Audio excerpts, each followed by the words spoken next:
Finalisation और criticism plan के अंतर्गत आज केमिस्ट्री में लिए जा रहे हैं रसोई में रसायन, जिसको एक्सप्लेन कर रही है। मैं टीनू कुमार बीएड प्रथम वर्ष की छात्रा। मेरा टॉपिक है रसोई में रसायन, जिसके बारे में हम सबसे पहले रसोई में रसायन का परिचय के बारे में अध्ययन करेंगे।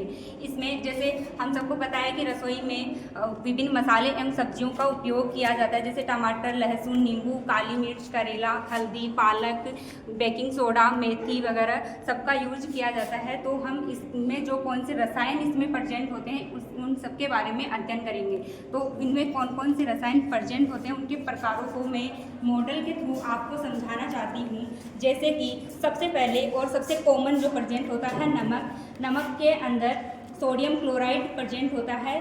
बेकिंग सोडा के अंदर सोडियम बाइकार्बोनेट प्रेजेंट होता है। हल्दी में करक्यूमिन सक्रिय यौगिक पाया जाता है। काली मिर्च में पिपेरिन हो गया। मेथी में डायोस्जेनिन हो गया। पालक में विटामिन के और आयरन होता है। टमाटर में ऑक्जेलिक एसिड होता है। सेब में मैलिक एसिड प्रेजेंट होता है। लहसुन में एलिसिन प्रेजेंट होता है। और इसी प्रकार अगर हम नींबू की देखें तो उसमें सिट्रिक एसिड प्रेजेंट होता है। और करेला में चारेंटीन, जो कि एक एंटी डायबिटिक कंपोनेंट होता है, वो प्रेजेंट होता है। इसी प्रकार मैंने बहुत कम लिया है, पर बहुत सारे मसाले हैं और उसमें बहुत सारे केमिकल प्रेजेंट होते हैं जो कि हमारे स्वास्थ्य के लिए लाभदायक होते हैं। तो इसी के महत्व को मैं आपको चार्ट के माध्यम से समझाना चाहूँगी। जैसे सबसे पहले अगर हम नमक का यूज़ देखें तो रक्तचाप में नियंत्रण, क्योंकि इसमें सोडियम होता है और सोडियम रक्तचाप को नियंत्रित करता है, ठीक है।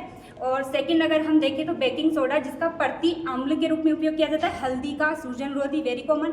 टमाटर का प्रति ऑक्सीकारक, एंटीऑक्सीडेंट। गाजर का आंखों की रोशनी में सुधार के लिए, क्योंकि इसमें विटामिन ए होता है। करेला के अंदर रक्त शर्करा स्तर, मतलब ये एंटीबायोटिक कंपोनेंट के तौर पर यूज किया जाता है। और लहसुन का संक्रमण रोधी। और काली मिर्च जो कि रोग प्रतिरोधक क्षमता को बढ़ाता है।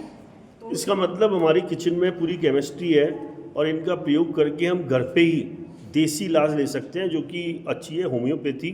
आपने एक तरीके से केमिस्ट्री सब्जेक्ट के थ्रू आपने हमारे जो घर में किचन में ही जो हमारे देसी इलाज के रूप में जो पुराने लोग यूज़ करते थे उस टाइप के आपने इम्पोर्टेंस बताए हैं, और ये वास्तव में आपने बहुत अच्छे तरीके से एक्सप्लेन किया है। हम बोलो नाम टीनू कुमावत। टीनू कुमावत को थैंक यू वेरी मच बोलते हैं। क्लैपिंग करिए।